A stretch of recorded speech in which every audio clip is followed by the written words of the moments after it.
Hello students, welcome to chartered commerce digital classes. कैसे हैं जी बच्चे आप लोग? सब बढ़िया? तो शुरू करें जी आज का क्लास हम लोग। आज हम लोगों का क्लास जो है बच्चे इंडियन इकोनॉमी का फर्स्ट क्लास है। क्लियर है जी? तो ये इंडियन इकोनॉमी जो हम लोगों का पेपर है, उस पेपर में बेसिकली अपने को क्या क्या पढ़ना है इसके बारे में थोड़ा सा आज हम लोग डिस्कस कर लें। पूरे के पूरे बुक में हम लोगों को क्या पढ़ना है, क्या हम लोगों की पढ़ने की तरीका होगी, ये सारा चीज हम लोग डिस्कस करेंगे। ठीक है जी बच्चे, तो शुरू करते हैं जी बच्चा। चलिए, सबसे पहले मैं बताऊं आपको बच्चे, इंडियन इकोनॉमी का जो हम लोगों का पेपर है, इस पेपर का कंटेंट जो है उसको हम लोग बच्चे तीन भाग में डिवाइड कर सकते हैं, तीन पार्ट में डिवाइड कर सकते हैं। क्या क्या पार्ट हो सकता है बच्चा? सबसे पहले ब्रिटिश रूल में, पता होगा बच्चे ब्रिटिशर्स इंडिया में आए, लगभग 200 साल उन्होंने इंडिया के रिसोर्सेज को, इंडिया के लोगों को एक्सप्लॉइट किया, इंडिया में राज किया। क्लियर है जी? तो ये 200 सालों में जो उन्होंने राज किया, उस समय इंडिया की इकोनॉमिक कंडीशन क्या थी, इसके बारे में पहले हम लोग डिस्कशन करेंगे। उसके बाद जब ब्रिटिशर्स छोड़ के 1947 में, पता होगा बच्चे 47 में जब इंडिया को छोड़ के चले गए, तो at that particular time, eight the time of independence, independence के टाइम में देश की अर्थव्यवस्था कैसी थी, इकोनॉमिक कंडीशन कैसा था, उसके बारे में चर्चा करेंगे।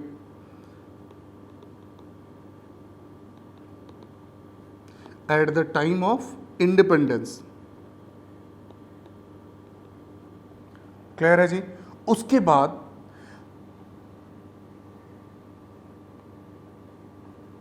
Post independence. Post independence, post independence का मतलब क्या हुआ बच्चे, एकदम ध्यान से समझेंगे। पोस्ट इंडिपेंडेंस में इन्होंने क्या किया कि सिलेबस को वापस से फर्दर दो पार्ट में डिवाइड कर दिया है।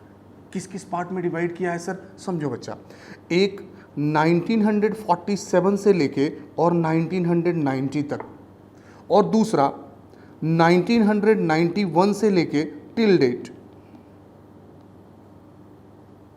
तो इंडिया का इकोनॉमिक स्ट्रक्चर, इकोनॉमिक कंडीशन हम लोगों को इन तीन फेज में पढ़ना है।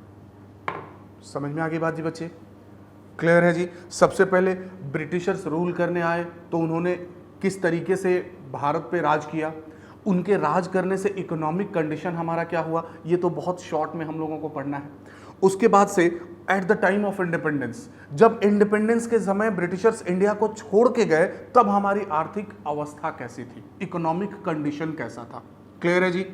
और इंडिपेंडेंस के बाद दो भाग में बांट दिया गया। सर इंडिपेंडेंस के बाद दो भाग में क्यों बांट दिया गया? समझो बच्चे, 1947 से 1990 तक एक फेज रखा गया।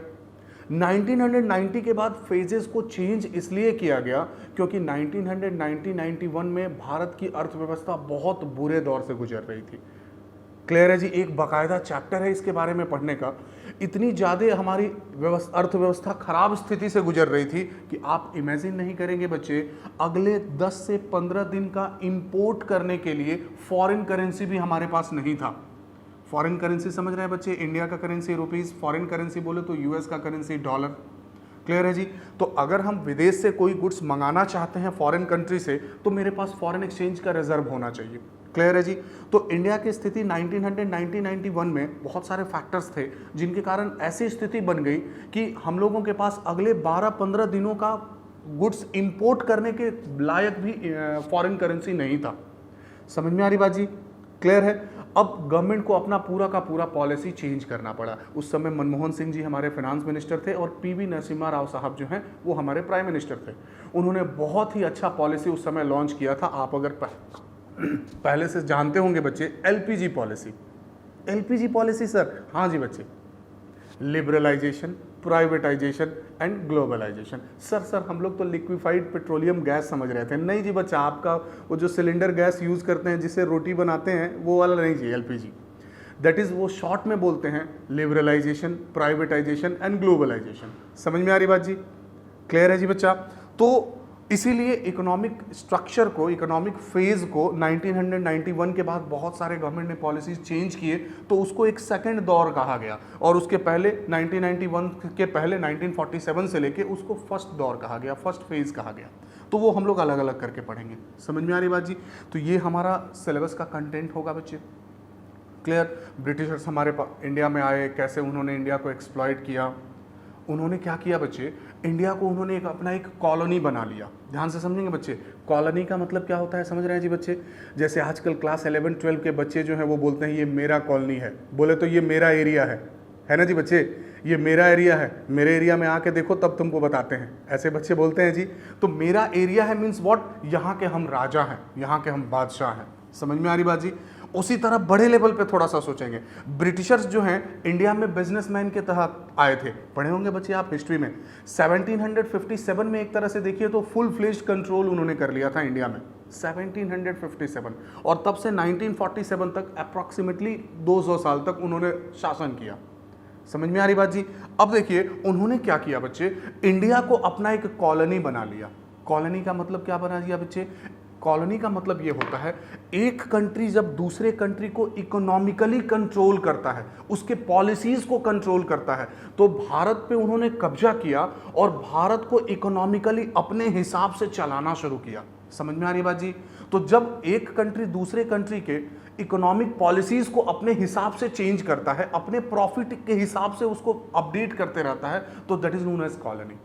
अब वहां के कंट्री के हित अहित से उसको कोई मतलब नहीं है, इंटरेस्ट से कोई मतलब नहीं है, वो अपने हिसाब से उसको क्या करता है बच्चे, चलाता है अपने प्रॉफिट के हिसाब से, तो that is known as colony. तो उन्होंने इंडिया को अपना एक उपनिवेश बना लिया, एक कॉलोनी बना लिया। क्लियर है जी? अब उससे वो क्या करने लगे जी, अपना प्रॉफिटेबिलिटी देखने लगे कि इससे हम अपना कैसे प्रॉफिट बना सकते हैं। कैसे उन्होंने प्रॉफिट बनाया, वो सब बातें हम लोग आगे पढ़ेंगे। समझ में आ रही बात जी बच्चे? इंडिपेंडेंस के टाइम में जब वो हम लोगों को छोड़ के गए ब्रिटिशर्स, उस समय पूरी तरीके से पूरे इंडिया को एक तरह से देखिए तो उन्होंने एक्सप्लॉइट कर लिया था। चाहे वो कोई भी इंडस्ट्रीज हो, एग्रीकल्चर सेक्टर हो, सर्विसेज सेक्टर हो, हर सेक्टर को उन्होंने फुल्ली एक्सप्लॉइट किया था।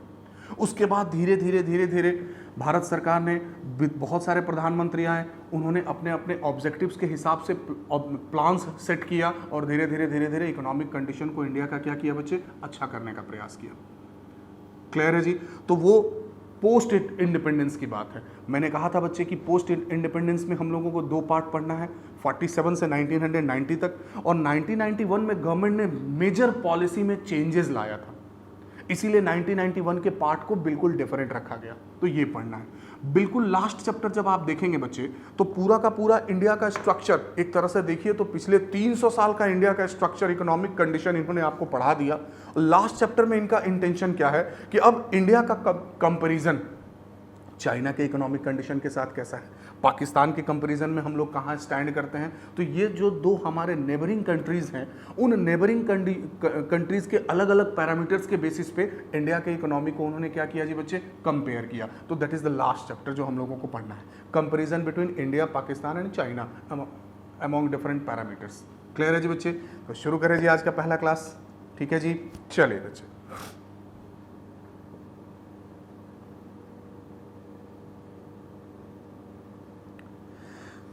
हाँ जी, तो पहला चैप्टर है बच्चा, state of Indian economy on the eve of independence. Independence के टाइम में इंडियन इकोनॉमी का क्या स्ट्रक्चर था, पोजीशन क्या था। तो मैंने बताया बच्चे, ब्रिटिशर्स इंडिया में आए, उन्होंने क्या किया जी, इंडिया को एक कॉलोनी बना लिया। कॉलोनी बना लिया का मतलब क्या हुआ बच्चे, अब वो लोग इंडिया को एक्सप्लॉइट, इंडिया के रिसोर्सेज को अपने बेनिफिट के लिए क्या करने लगे जी, एक्सप्लॉइट करने लगे। अपने हिसाब से उन्होंने इंडिया के पूरे इकोनॉमिक प्लानिंग को चेंज कर दिया। कैसे चेंज किया सर बताइएगा, ध्यान से समझेंगे, आगे हम लोग इसको और डिटेल में भी पढ़ेंगे बच्चे। इंडिया के पास बहुत ज़्यादा नेचुरल रिसोर्सेज थे, प्लस हम लोग cotton industry, jute industry, silk industry में विश्वविख्यात थे। हमारा जो सिल्क था वो पूरे वर्ल्ड में फेमस था। क्लियर है जी? और अब देखेंगे ब्रिटिशर्स जो थे वो भी कपड़ों को बनाने का काम करते थे, उनके पास भी अपना कॉटन जूट इंडस्ट्री था। लेकिन डिफरेंस क्या था, हमारे इंडिया के जो काम करने वाले लोग थे वो बुनकर थे, हाथ से सिलाई करते थे, और उनके आर्ट में इतनी क्वालिटी थी कि उनका आर्ट जो है वो पूरे वर्ल्ड में पॉपुलर था। तो उनका जो प्रोडक्ट है, से सिल्क की साड़ी, बनारस की साड़ी सिल्क की फेमस है बच्चे, पता होगा आप लोगों को। क्लियर है जी? तो सिल्क की साड़ी, ये लोग इतना बढ़िया से काम करते थे कि उसका पूरे वर्ल्ड में डिमांड था। समझ में आ रही बात जी? और यहाँ पे बहुत सारे जूट इंडस्ट्रीज थे, सिल्क इंडस्ट्रीज थे, कॉटन इंडस्ट्रीज थे। क्लियर? अब इंग्लैंड को भी, ब्रिटिशर्स को भी अपना यही प्रोडक्ट मार्केट में बेचना था, तो उनको लगा कि भाई इनके पास, इंडियंस के पास जो क्वालिटी है फाइनल सिल्क की साड़ी बना के बेचने की, वो क्वालिटी तो मेरे मशीन्स भी उस पर कंपीट नहीं कर पा रहे हैं इनिशियली। तो करें तो क्या करें? ध्यान से समझो बच्चे, उन्होंने क्या किया, कैसा उन्होंने अपना टारगेट सेट किया, कैसा पॉलिसी सेट किया, समझेंगे बच्चे। उन्होंने सबसे पहले क्या किया जी, उन्होंने जितना भी रॉ मटेरियल्स है, बोले तो जितना भी रॉ कॉटन है, सिल्क है, एटसेट्रा, रॉ जूट वगैरह है, उस रॉ मटेरियल्स को उन्होंने बहुत कम टैक्स या टैक्स फ्री कर दिया कि अगर इंडिया के लोग विदेशों में रॉ मटेरियल, स्पेशली ब्रिटिश में अपना रॉ मटेरियल बेचते हैं तो उसको उन्होंने टैक्स फ्री कर दिया बच्चे। क्लियर है? और अगर वही रॉ मटेरियल के बेसिस पे आप फाइनल साड़ी बना के बेचते हैं, फिनिश्ड गुड्स के फॉर्म में बेचते हैं, तो उस पर उन्होंने जबरदस्त टैक्स लगा दिया। समझ में आ रही बात जी बच्चे? तो एक्सपोर्ट ऑफ रॉ मटेरियल पे को उन्होंने लगभग टैक्स फ्री कर दिया, और फिनिश्ड गुड्स अगर बना के बेचते हैं तो उस पर उन्होंने क्या कर दिया जी, बहुत ज्यादा टैक्स इंपोज कर दिया। अब बहुत ज्यादा टैक्स इंपोज होने के कारण क्या हुआ बच्चा, बहुत ज्यादा टैक्स इंपोज होने के कारण इंडिया के जो साड़ी या इंडिया के जो कपड़े थे वो बहुत ज्यादा कॉस्टली हो गए, और जो ब्रिटिशर्स के प्रोडक्ट थे, मशीन मेड प्रोडक्ट्स, वो कंपैरेटिवली उनके क्या हो गए बच्चे, सस्ते हो गए।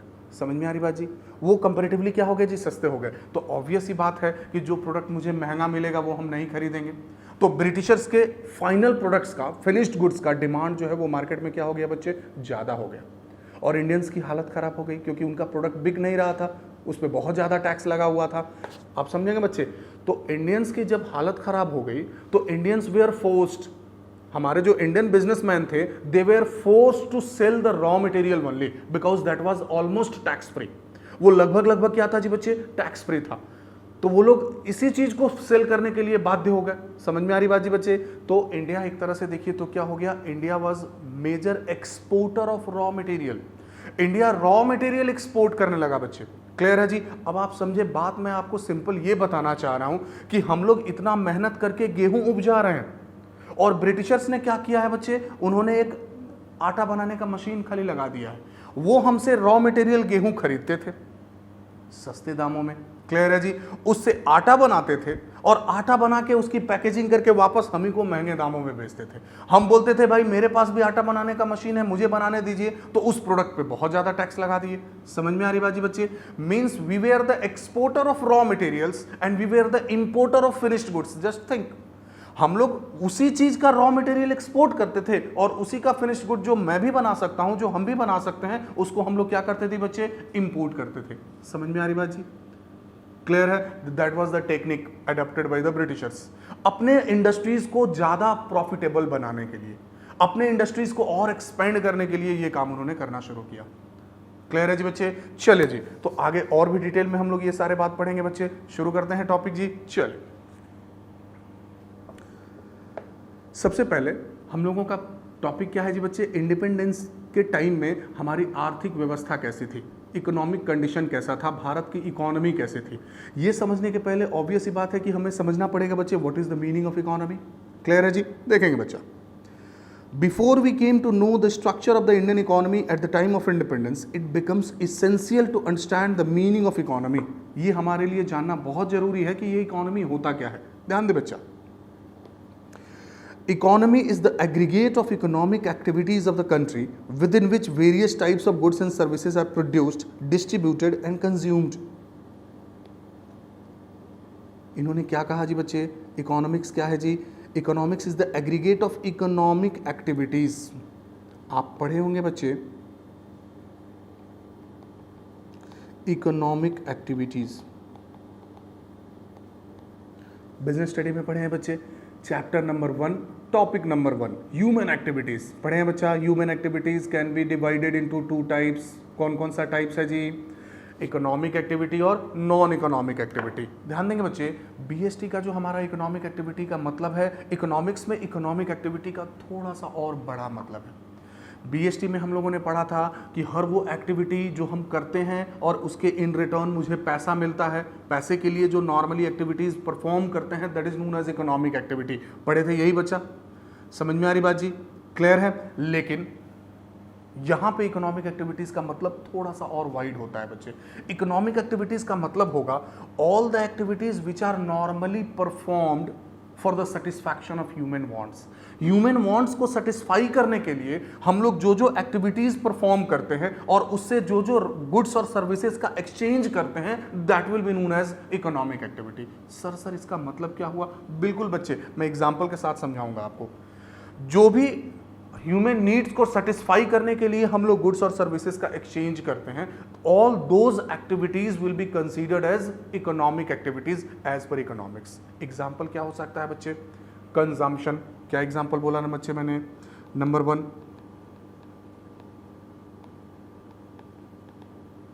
Consumption, second production, third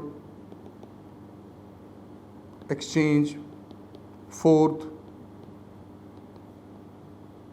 investment, etc.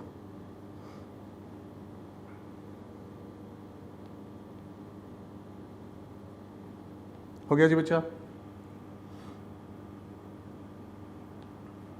तो इकोनॉमिक एक्टिविटीज क्या क्या टाइप के हो सकते हैं बच्चे? तो consumption, production, exchange, investment etcetera. ध्यान से समझेंगे। कंजम्पशन, अपने नीड को सेटिस्फाई करने के लिए हम लोग क्या करते हैं? मार्केट जाते हैं और वहाँ से गुड्स और सर्विसेज अवेल करते हैं, गुड्स परचेस करते हैं, सर्विसेज अवेल करते हैं। समझ में आ रही बात जी बच्चे? मार्केट से जाके सब्जी खरीद के लाते हैं, राशन के आइटम्स खरीद के लाते हैं, तबीयत खराब हो जाती है तो डॉक्टर के पास जाके मेडिसिन लेते हैं, डॉक्टर की सेवाएं हम लेते हैं, सर्विसेज लेते हैं। बोर होते रहते हैं तो जाके मूवी देखते हैं सिनेमा हॉल में। समझ में आ रही बात जी बच्चे? तो अपने डिफरेंट टाइप्स के नीड को सेटिस्फाई करने के लिए ये जो हम एक्टिविटी परफॉर्म करते हैं that is known as consumption. समझ में आ रही बात जी? किसके पॉइंट ऑफ व्यू से मैंने ये कहा जी बच्चे? कंज्यूमर्स के पॉइंट ऑफ व्यू से कहा। तो that is also a part of economic activity. Clear है जी बच्चे? बीएसटी में हम लोगों ने क्या पढ़ा था जी? इकोनॉमिक एक्टिविटी कौन कौन से होंगे? Business, profession, employment. ये तीनों के तीनों एक्टिविटी जो आप बीएसटी में पढ़े हैं बच्चे, इस एक्टिविटी में कहीं ना कहीं इन रिटर्न आपको इनकम मिल रहा है। लेकिन कंजम्पशन में क्या हो रहा है बच्चे? पैसा इन्वॉल्व है लेकिन जो कंज्यूमर है उसको साइकोलॉजिकल सेटिस्फैक्शन मिल रहा है कि नहीं जी बच्चे? भूख लगा है, खाना खाए, लगा कि हाँ भाई मेरा पेट भर गया, बहुत अच्छा, बहुत तेज भूख लगा था। क्लियर है जी? This is known as consumption. लेकिन कंज्यूमर के पॉइंट ऑफ व्यू से क्या यहाँ पे उसको मनी इनकम जनरेट हो रहा है? नहीं हो रहा है जी बच्चे। जो उसको प्रोवाइड कर रहा है उसके पास इनकम जनरेट हो रहा है, बोले तो दैट इज द सेलर और द प्रोड्यूसर। क्लियर है जी बच्चे? तो इकोनॉमिक्स का सेंस थोड़ा वाइड है। क्लियर है? मंदिर में अगर हम जाते हैं तो whether that can be considered as economic activity. Economics का डेफिनेशन ही वाइड है बच्चे। कोई जरूरी नहीं है कि आप इनकम अर्न करेंगे then only that will be deemed to be economic activity. ऐसा कोई जरूरी नहीं है। समझ में आ रही बात जी? क्लियर है? मंदिर में गए, प्रसाद चढ़ाए, प्रसाद कहीं से खरीदे, अगरबत्ती खरीदे, माला खरीदे, all that will be a part of economic activity. किसी ना किसी एंगल से हर एक्टिविटीज अगर आप कंसिडर करेंगे तो that may be considered as economic activity. समझ में आ रही बात? क्लियर है जी बच्चे? ठीक है जी? तो ये डिस्टिंग्विश करना मुश्किल है। चलिए, तो दैट इज कंजम्पशन। प्रोडक्शन तो इजी कंसेप्ट है बच्चे। ह्यूमन वांट्स को आइडेंटिफाई करके उससे रिलेटेड गुड्स और सर्विसेज बनाना और उसको लोगों को सेल करना, that is the work of the producer. और उसके लिए वो जो गुड्स वगैरह बनाता है that is known as production. Obviously that is part of economic activity. समझ में आ रही बात जी? Next is what? Exchange. Exchange क्या होता है सर? हमने गुड्स बना लिया और हमें वो गुड्स बेचना है दूसरे को, तो मार्केट में जाके कंज्यूमर और सेलर, बोले तो बायर और सेलर आपस में नेगोशिएशन करते हैं। हम लोग मार्केट में जाके नेगोशिएशन करते हैं बच्चे, भैया भिंडी कैसे दे रहे हैं? तो 20 रुपए केजी। सर थोड़ा सा कम कीजिए ना, सुनिए ना 15 का दीजिए ना, 1.5 केजी ले लेंगे। नेगोशिएशन करते हैं कि नहीं करते हैं जी बच्चे? तो ये बायर और सेलर के बीच में जो नेगोशिएशन होता है for goods and services as well as price के लिए और गुड्स और सर्विसेज को एक्सचेंज करने के लिए जो नेगोशिएशन होता है that is known as exchange. क्या बोलेंगे बच्चा उसका नाम? What that will be known as exchange। Clear है जी बच्चे? That is also part of economic activity। ठीक है जी? लास्ट इन्होंने क्या कहा जी? Last one is investment. Investment का मतलब क्या होगा समझेंगे बच्चा? इन्वेस्टमेंट का मतलब क्या होगा जी? Investment means production of capital goods. Sir capital goods का मतलब क्या होगा? ध्यान से समझेंगे बच्चे। एग्जाम्पल, वैसे गुड्स जिसके हेल्प से हम दूसरा गुड्स प्रोड्यूस करते हैं, the goods with the help of which further goods can be produced, that is known as capital goods. Example, plant and machinery, equipment, building, furniture. वैसे गुड्स जो कि कहीं ना कहीं फर्दर प्रोडक्शन में हमको हेल्प करते हैं, plant and machinery. Plant and machinery के हेल्प से हम दूसरा गुड्स बना सकते हैं कि नहीं, या बिजनेस करने में वो हमको सहायता करते हैं कि नहीं करते हैं जी बच्चे? फिक्स्ड एसेट से रिलेटेड। समझ में आ रही बात जी बच्चे? अकाउंट्स वाले बच्चे क्लियर है जी? तो वैसे गुड्स जिसके हेल्प से हम फर्दर दूसरा गुड्स बनाते हैं, दिस इज मशीन। समझ में आ रही बात जी? ये मशीन है बच्चा। तो इस मशीन के हेल्प से हम क्या कर रहे हैं जी? दूसरा गुड्स बना रहे हैं। इस मशीन को हम लोग क्या बोलेंगे? That will be known as capital goods और प्रोड्यूसर गुड्स। क्लास 12 में और डिटेल में पढ़ेंगे बच्चे आप। समझ में आ रही बात जी? कोई दिक्कत नहीं बच्चा? तो that will be known as what? Investment. All these activities are part of economic activities. बात समझ में आ रहा है जी? अब वापस से इकोनॉमी के डेफिनेशन में जाएं बच्चे। मेरा प्रयास रहेगा हम इतना ज़्यादा डिटेल में आपको बताने का प्रयास करें और इतनी नंबर ऑफ टाइम्स अपनी बात को आपको हम रिपीट करें कि आपके दिमाग में वो सेट हो जाए, आपको मेहनत कम करना पड़े। ठीक है जी बच्चे? आपका मेहनत भी हम ले लें। समझ में आ रही बात जी बच्चे? तो मैं बहुत बार एक ही बात को रिपीट करूंगा। क्लियर है जी? सो दैट कि किसी ना किसी तरीके से वो आपके दिमाग में सेट हो जाए। क्लियर बच्चा? चलो जी। तो क्या कहा जी हमने? Economic activity, economy is the aggregate of economic activities of the country within which various types of goods and services are produced, distributed and consumed. Produced, production, distributed, कैसे हम गुड्स को डिस्ट्रीब्यूट कर रहे हैं, transportation से related. Clear है जी बच्चे? एंड कंज्यूम्ड, कंजम्पशन से रिलेटेड। तो इकोनॉमी का डेफिनेशन क्या हो गया बच्चे? इकोनॉमी का डेफिनेशन ये हो गया कि किसी भी इकोनॉमी में से इंडिया के पॉइंट ऑफ व्यू से what is the structure through which the people are earning their livelihood. लोग अपने रोजगार के लिए, अपना जीवन यापन करने के लिए जो जो काम कर रहे हैं, all those activities collectively will be known as economic activities. ठीक है जी बच्चे? And that system is known as economy. जो तरीका से लोग अपना काम कर रहे हैं, अपना जीवन यापन कर रहे हैं, जिस इकोनॉमिक एक्टिविटीज के थ्रू लोग अपना जीवन यापन कर रहे हैं, that system, that process is known as economy. अब वो सिस्टम क्या हो सकता है? कोई आदमी जॉब कर रहा है, कोई आदमी बिजनेसमैन है, कोई अपनी सर्विसेज दे रहा है, हर आदमी का अपना अपना काम है। क्लियर है जी? इकोनॉमी में अलग अलग तरीके से लोग काम कर रहे हैं। हम लोग बच्चे देखे आपको सर्विसेज दे रहे हैं, आपके फादर हो सकता है कहीं जॉब कर रहे हो, या बिजनेसमैन हो, या डॉक्टर हो, चार्टर्ड अकाउंटेंट हो, इंजीनियर हो, वो अपनी सर्विसेज दे रहे हैं। स्कूल अपनी सर्विसेज दे रहा है, उसके थ्रू अपना वो इनकम अर्न कर रहा है। बैंक वाले सर्विसेज दे रहे हैं। समझ में आ रही बात जी बच्चे? तो जितने भी इंडिया में लोग रह रहे हैं, वो जिस तरीके से अपना लाइवलीहुड अर्न कर रहे हैं, that system collectively, that structure collectively is known as economy. बात समझ में आ गया जी? क्लियर है जी बच्चे? ठीक है जी, आगे बढ़ सकते हैं। चलो बच्चा, अब ध्यान देंगे बच्चे। An economy may be broadly classified into 3 broad sectors. मैंने क्या कहा? लोग किस तरीके से काम कर रहे हैं, कंपनियां क्या क्या काम कर रही हैं। ठीक है जी बच्चे? तो लोग या कंपनियां सब मिलके कलेक्टिवली जो काम कर रहे हैं, दैट प्रोसेस और structure is known as economy. अब जो भी लोग जैसे काम कर रहे हैं बच्चे, उनके काम को ब्रॉडली सेक्टर वाइज 3 सेक्टर में बांट दिया गया। हम लोग अपना जीवन यापन करने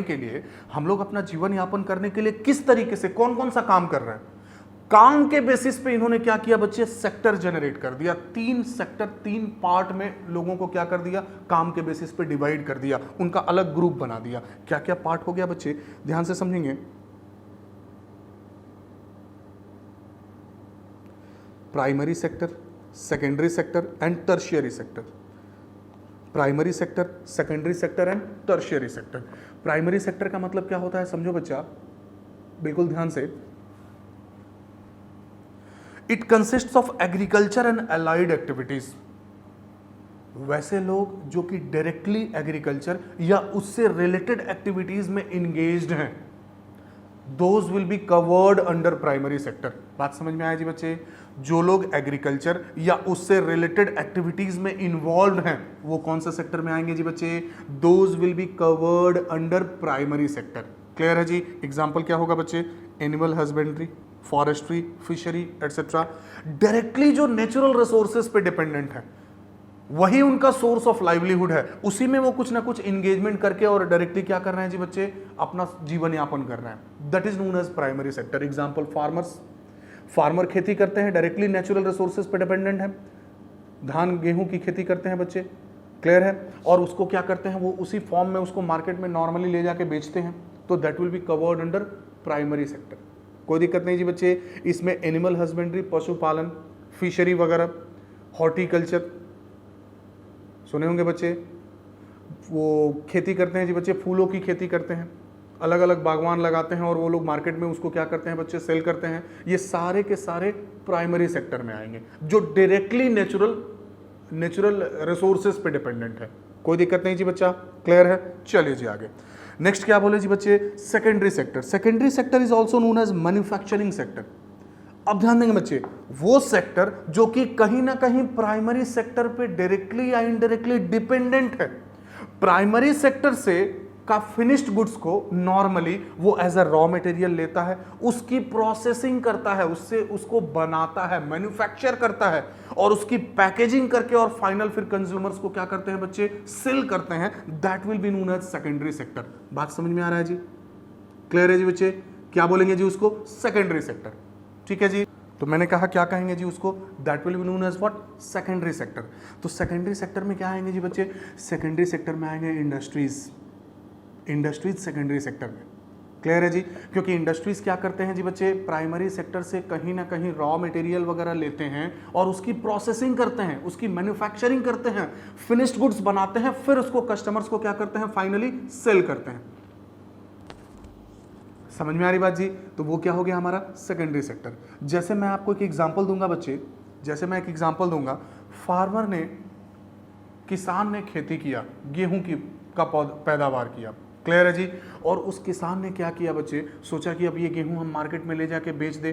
तब तक आईटीसी आशीर्वाद, नाम सुने होंगे बच्चे, आटा बनाती है जी बच्चे, मल्टीग्रेन आटा, दिस आटा, दैट आटा, क्लियर है जी। आईटीसी कंपनी के जो रिप्रेजेंटेटिव्स हैं वो आए और बोले कि सर हम आपसे 50 टन गेहूं खरीदने का ऑफर लेके आए हैं और हम आपको एक मार्केट रेट से अच्छा रेट देंगे, आप मुझे सेल कर दीजिए। किसान ने बोला बढ़िया है जी, मुझे तो जाने का भी कहीं ज़रूरत नहीं पड़ा। सपोज किसान ने क्या किया, वो गेहूं जो है वो सीधे सीधे किसको सेल कर दिया बच्चे, आशीर्वाद कंपनी को सेल कर दिया। आशीर्वाद कंपनी ने उसकी प्रोसेसिंग की, उससे आटा बनाया, उसकी पैकेजिंग की और उसके बाद उसको फाइनल कंज्यूमर्स तक क्या किया जी बच्चे, पहुंचाया। तो आशीर्वाद company will be under which category, secondary sector. समझ में आ रही बात जी बच्चे। क्योंकि प्राइमरी सेक्टर से एक तरह से देखिए तो रॉ मटेरियल्स हम ले रहे हैं, उसकी प्रोसेसिंग कर रहे हैं, मैन्युफैक्चरिंग कर रहे हैं और उसको मार्केट में क्या कर रहे हैं बच्चे, सेल कर रहे हैं। तो it includes all manufacturing and construction activities. कोई दिक्कत नहीं जी बच्चा, क्लियर है जी। That is secondary sector. Next is tertiary sector. Tertiary sector service sector से रिलेटेड है बच्चे। जो भी प्राइमरी सेक्टर या सेकेंडरी सेक्टर के लोग हैं वो अपना बिजनेस अच्छे से चला पाए, अच्छे से अपना काम कर पाए, इसके लिए सर्विस सेक्टर जो है उनको क्या करता है जी बच्चे, सर्विसेज प्रोवाइड करता है। समझ में आ रही बात जी। सर्विस सेक्टर उनको क्या करता है बच्चे, सर्विसेज प्रोवाइड करता है। कोई दिक्कत नहीं जी, बात समझ में आ गया बच्चा, ध्यान देंगे। Which is also known as service sector includes productive services like insurance, banking, transportation, communication etcetera. Banks loan provide करते हैं कि नहीं करते हैं जी। फार्मर्स को भी लोन प्रोवाइड करते हैं कि सर अभी हम अपना खाद बीज वगैरह हमको चाहिए, इसीलिए शॉर्ट टर्म लोन चाहिए। बैंक ने कहा ठीक है आप हमसे शॉर्ट टर्म लोन ले लीजिए। सर हम अब खाद बीज वगैरह तो लगा दिए हैं लेकिन फसल उगने में 3 महीने का टाइम लगेगा, 4 महीने का टाइम लगेगा, तब तक हमारा कैसे खर्चा चलेगा, जब बिकेगा तो हम लोन रिपे कर देंगे, आप तब तक के लिए हमको शॉर्ट टर्म लोन दीजिए। उसके लिए भी लोन प्रोवाइड करते हैं। आप नाम सुने होंगे बच्चे, किसान क्रेडिट कार्ड। किसानों के लिए क्रेडिट कार्ड गवर्नमेंट ने ऑफर दिया हुआ है, बैंक के थ्रू हम जाके उसको ले सकते हैं, बोले तो किसान लोग ले सकते हैं। तो कहीं ना कहीं प्राइमरी सेक्टर वाले लोग या बिजनेसमैन जो प्रोड्यूसर्स हैं, वो प्रोड्यूसर्स को भी बैंक्स जो हैं वो क्या करते हैं बच्चे, लोन प्रोवाइड करते हैं। इंश्योरेंस कंपनी उनसे इंश्योरेंस करती है कि आपको अगर एक्सीडेंटली किसी प्रकार का नुकसान हो जाता है तो उस कंडीशन में उस नुकसान की हम भरपाई करेंगे। ट्रांसपोर्टेशन सेक्टर, ट्रक वाले लोग क्या करते हैं जी बच्चे, आपको 2 तरीके से फायदा देते हैं। कैसे फायदा देते हैं जी, रॉ मटेरियल आप तक पहुंच सके उसके लिए वो सर्विसेज प्रोवाइड करते हैं। ट्रेन वगैरह, ट्रक्स वगैरह सब इसमें आएंगे जी बच्चे, शिप्स वगैरह इसमें आएंगे। तो रॉ मटेरियल एक्वायर करने से लेके और फिनिश्ड गुड्स कस्टमर तक पहुंचाने तक ये आपको सर्विसेज देते हैं। तो कहीं ना कहीं ये सर्विस सेक्टर से रिलेटेड हो गए, which is known as what, इसको क्या बोलेंगे बच्चे, टर्शियरी सेक्टर। क्लियर है जी? तो ये हम लोगों ने पढ़ लिया बच्चे, what is the meaning of economy and economy can be divided into how many sectors. तो 3 सेक्टर हम लोगों ने पढ़ लिया। कौन कौन सा, जल्दी से बच्चे मेरे साथ रिपीट करेगा बच्चा लोग, जल्दी बोलो बच्चे। सर पहला प्राइमरी सेक्टर, दूसरा बोलो बच्चा सर सेकेंडरी सेक्टर, तीसरा बोलो बच्चा टर्शियरी सेक्टर। आप बोलेंगे बच्चे, आपके दिल की आवाज यहां तक आती है मुझे, मैं फील कर लेता हूं कि बच्चे मेरे साथ साथ रिपीट कर रहे हैं। ठीक है जी, चलो बच्चा। Next, features of Indian economy at the time of independence. Britishers जब हमको छोड़ के गए उस समय इकोनॉमिक कंडीशन इंडिया का कैसा था? The Indian economy went through many changes during the British rule. The British rule in fact turned out economy into colonial, semi feudal, stagnant and backward economy. कोई भी पॉजिटिव बात नहीं लिखा हुआ है बच्चे, ऑब्वियस ही बात है, क्योंकि उनका इंटेंशन क्या था जी सर? उनका इंटेंशन था अपने प्रॉफिट के हिसाब से काम करना। क्लियर है जी? उनका इंटेंशन क्या था बच्चे? अपने प्रॉफिटेबिलिटी के हिसाब से काम करना। तो उन्होंने हमारे पूरे इंडिया को क्या किया? अपने प्रॉफिट के हिसाब से यूज किया, एक्सप्लॉइट किया। क्लियर है जी? उन्होंने इंडिया को क्या बना दिया जी? अपनी कॉलोनी बना ली, एक सेमी फ्यूडल, स्टेगनेंट और बैकवर्ड इकोनॉमी बना दिया। ध्यान देंगे बच्चे, कॉलोनी बना दिया। याद करेंगे बच्चे, मैंने आपको बताया था कि कॉलोनी बनाने का मतलब क्या हुआ। अगर एक कंट्री दूसरे कंट्री को एक्वायर करता है और उसके पूरे इकोनॉमिक पॉलिसीज पे उसका कंट्रोल होता है, वो अपने हिसाब से इकोनॉमिक पॉलिसी, उसका टैक्स स्ट्रक्चर, कब कितना टैक्स लगेगा, किस पे ज्यादा लगेगा, किस पे कम लगेगा, वो सारा का सारा इकोनॉमिक पॉलिसी अगर वो कंट्री जिसने कंट्रोल किया है वो अगर इसका फ्रेम करने लगता है तो उसको हम लोग क्या बोलेंगे जी बच्चे? That is known as colony. तो उन्होंने पूरे भारत को अपना कॉलोनी बना लिया था। ठीक है जी, अपना एरिया बना लिया था, मेरा एरिया है, यहां मेरा राज चलेगा, वही वाली बात। ठीक है जी। सेमी फ्यूडल और स्टैग्नेंट इकोनॉमी। सेमी फ्यूडल हम लोग डिस्कस करेंगे बच्चे। स्टैग्नेंट का मतलब क्या होता है समझते हैं बच्चे? फंस जाना, जिसकी गति रुक गई हो, that is known as stagnant. जिसकी गति रुक गई हो। समझ में आ रही बात मैं क्या बोल रहा हूं जी बच्चे? क्लियर है? इकोनॉमी अगर हमारी भागने लगे बच्चे, फटाफट रफ्तार में चल रही है, 7%, 8%, 10% का जीडीपी में ग्रोथ हो रहा है, सर सर सर ये जीडीपी क्या हुआ? हम लोग डिस्कस करेंगे बच्चे। फुल फॉर्म तो आपको पता होगा, that is common sense gross domestic product. Clear है जी? हम लोग बिल्कुल डिस्कस करेंगे बच्चे उसके बारे में। तो हम लोगों का इकोनॉमी अगर बूम लेवल पे चल रहा है, हम लोग बहुत, सब लोगों का स्टैंडर्ड ऑफ लिविंग अच्छा हो रहा है, सब लोगों की कमाई अच्छी हो रही है, तो हम लोग क्या बोलेंगे जी बच्चे? Economy is increasing at a increasing rate. Clear है जी? स्टैग्नेंट इकोनॉमी, इकोनॉमी फंसा हुआ है जी, डेवलपमेंट ही नहीं हो रहा है, जैसे तैसे हम लोग डेवलपमेंट कर रहे हैं। क्लियर है जी बच्चे? स्टक हो गए हैं, तो that is known as stagnant economy. Backward economy का मतलब क्या हुआ? बैकवर्ड इकोनॉमी का मतलब जैसे बोलते हैं ना कि बहुत बैकवर्ड है, मतलब उसकी विचारधारा बहुत बैकवर्ड है, मॉडर्न नहीं है। तो यहां इकोनॉमी बैकवर्ड का मतलब क्या हुआ जी बच्चे? प्रोडक्शन करने से रिलेटेड, बिजनेस करने से रिलेटेड जो भी हम लोग मॉडर्न इक्विपमेंट्स यूज करते हैं उसका अगर हमारे पास अभाव है, मॉडर्न इक्विपमेंट्स का अगर हमारे पास अभाव है, तो उसको हम लोग क्या बोलेंगे जी बच्चे? That will be known as backward economy. बात समझ में आ रही है जी? क्लियर है जी बच्चा? कोई दिक्कत नहीं जी? चलिए अब एक एक करके सारा का सारा हम लोग पढ़ेंगे जी बच्चे कि ब्रिटिशर्स ने कैसे हमारी इकोनॉमी को कॉलोनियल बना दिया, सेमी फ्यूडल बना दिया, स्टैग्नेंट बना दिया, बिल्कुल आउटडेटेड बैकवर्ड बना दिया, डिप्लेटेड इकोनॉमी कैसे बना दिया, एक एक करके फटाफट से पढ़ेंगे बच्चा।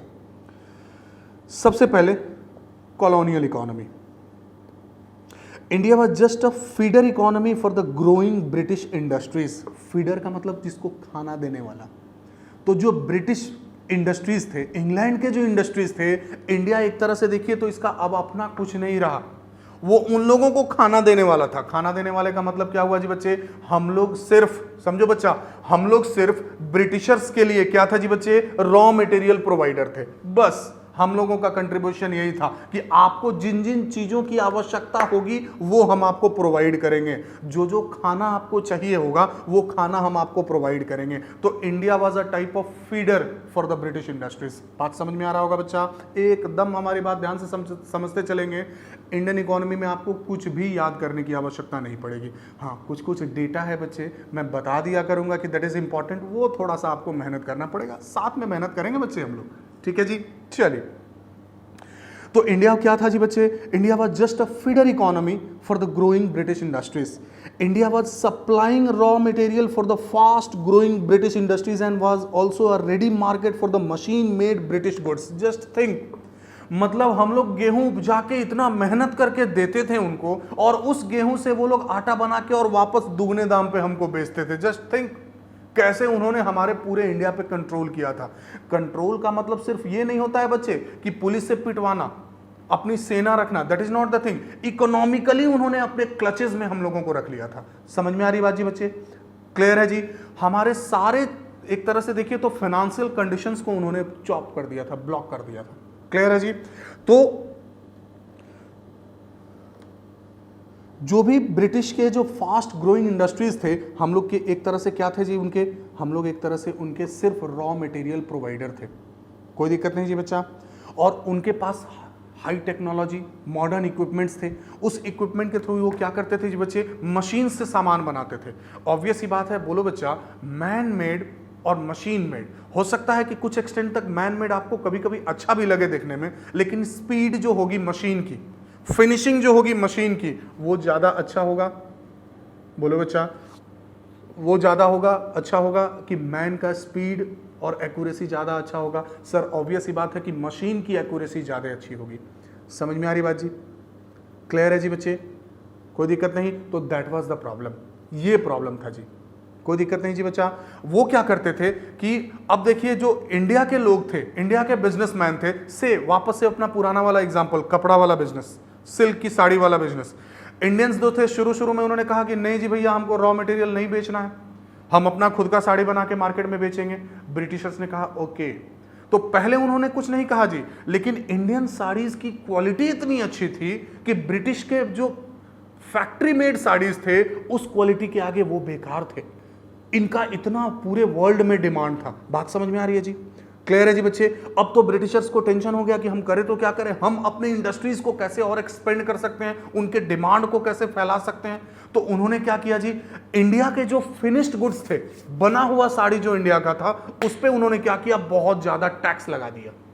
लो जी, अब इंडिया का 100 रुपए का साड़ी और उस पर उन्होंने 70 रुपए का टैक्स लगा दिया। सपोज साड़ी का कॉस्ट कितना हो गया जी, 170 रुपीज। और अपने जो ब्रिटिश के मशीन मेड प्रोडक्ट्स थे उसको बिल्कुल ऑलमोस्ट नेग्लिजिबल टैक्स या टैक्स फ्री रखा। तो एक तो कि ये मशीन से बना है, ऊपर से इस पे टैक्स भी नहीं है, तो कंपैरेटिवली ये क्या हो गया बच्चे, सस्ता हो गया in comparison to this finished goods. तो कितना भी अच्छा लगे, लेकिन बहुत अगर महंगा मिले, हमारे बजट से बाहर मिले, क्या हम उसको अफोर्ड कर पाएंगे? तो धीरे धीरे ऑटोमेटिकली, सोचो बच्चे, ऑटोमेटिकली इंडियन फिनिश्ड गुड्स का, Indian finished goods in the form of से साड़ीज, उनका डिमांड कम होने लगा। क्लियर है जी? लोग उसको पसंद तो करते थे लेकिन खरीदने में असमर्थ थे। अब बिजनेसमैन का जब साड़ी नहीं बिकने लगा तो उनको भी तो अपना खर्चा चलाना है, तो they were forced to sell raw material. समझ में आ रही बात जी बच्चे? हम जिस धंधे में, वो धंधा चल ही नहीं रहा, तो क्या करेंगे, धंधा चेंज करेंगे। समझ में आ रही बात? तो इंडियंस जो थे, इंडियन बिजनेसमैन जो थे, they were forced to sell in the form of raw materials. Raw material के फॉर्म में वो लोग सेल करने के लिए बाध्य थे। क्लियर बच्चा? समझ में आ रही बात जी? तो अब ये, और इन्होंने क्या किया, कितना दिमाग लगाया, जस्ट थिंक, इन्होंने रॉ मटेरियल को ऑलमोस्ट टैक्स फ्री रखा। अरे रॉ मटेरियल के फॉर्म में बेचिए भैया, हम उस पर टैक्स बहुत कम लेंगे। तो ये लोग रॉ मटेरियल बेचने में क्या हो गए बच्चे, बाध्य हो गए। अब इनका रॉ मटेरियल ब्रिटिश वाले इंडस्ट्रीज खरीदना शुरू किए, उसकी मैन्युफैक्चरिंग प्रोसेसिंग करना शुरू किए, और फिनिश्ड गुड्स बना के वापस इन्हीं को बेच रहे हैं और ऑल ओवर वर्ल्ड में बेच रहे हैं। ये उनका टेक्निक था। समझ में आ रही बात जी? क्लियर है जी बच्चा? ठीक है जी, चलिए जी next. Semi feudal economy, stagnant economy. पहले स्टैग्नेंट वाला पॉइंट डिस्कस करते हैं बच्चा। स्टैग्नेंट इकोनॉमी, स्टैग्नेंट का मतलब क्या हुआ जी, रुक गया, फंस गया, जाम हो गया, आगे बढ़ ही नहीं रहा है, स्पीड बहुत कम है, एकदम नेग्लिजिबल, रेंग रेंग के चलना, दैट इज स्टैग्नेंट। ठहर जाना, ठीक है जी। A stagnant economy is one which is growing at a very low rate.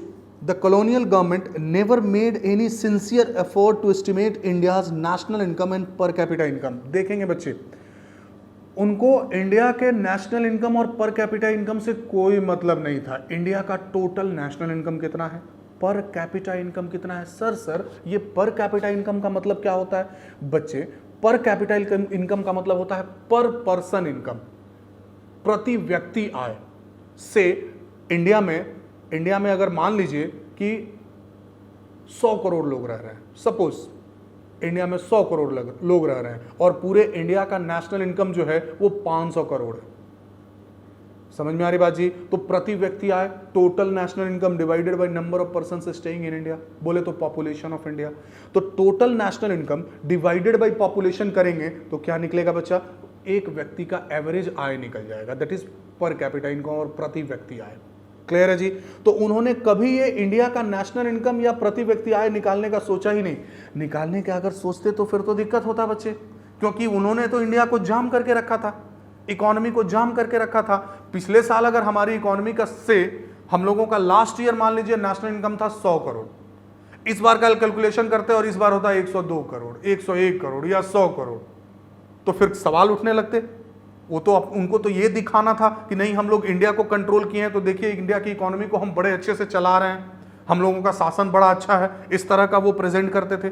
लेकिन इनका इंटेंशन क्या था जी? कि इंडिया को यूज करना, रिसोर्सेज को यूज करना और उनके रिसोर्सेज से अपना डेवलपमेंट करना, अपने इंडस्ट्रीज का, अपने इकोनॉमी का डेवलपमेंट करना। समझ में आ रही बात जी? क्लियर है? तो उन्होंने कभी कोई एफर्ट ही नहीं लगाया कि इंडिया का नेशनल इनकम कितना है, इंडिया की प्रति व्यक्ति आय कितना है, क्या क्या फैसिलिटीज यहां हमें देना है, कुछ नहीं। ठीक है जी, चलो बच्चे आगे। However, some individuals made attempts in this regard. The first estimates of the national income and per capita income was provided by दादा भाई नेहरूजी, नाम सुने होंगे बच्चे, for 1867-68। 1867-68 में पहली बार दादा भाई नेहरूजी जी जो हैं उन्होंने प्रयास किया इंडिया का नेशनल इनकम और पर कैपिटा इनकम निकालने का 1867 में। According to him, the national and per capita income in this year were 340 crore and rupees 20 per annum। प्रति व्यक्ति आय, एक व्यक्ति की एक साल का इनकम 20 रुपया था। आज के कॉन्टेक्स्ट में बहुत कम लग रहा है बच्चे, ऑब्वियसली उस समय भी कम था। क्लियर है जी? प्रति व्यक्ति आय 1867-68 में कितना था जी बच्चे? 20 रुपया सालाना, ईयरली। बात समझ में आ रहा है जी बच्चे? और इंडिया का नेशनल इनकम टोटल उस समय कितना था? 340 करोड़। याद रहेगा बच्चा? पहली बार जो ये ऑफिशियल अनाउंसमेंट नहीं था, लेकिन पहली बार प्रयास किया हुआ था नेहरूजी जी के द्वारा। कोई दिक्कत नहीं जी बच्चे? तो in this way India was a type of which type of economy? Sir, India was a type of stagnant economy. कोई दिक्कत नहीं जी, चलिए आगे।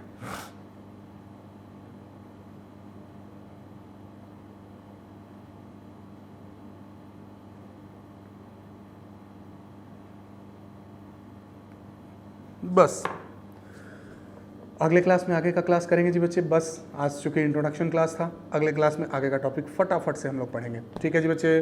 क्लियर है जी? चलो बच्चा, बाय बाय।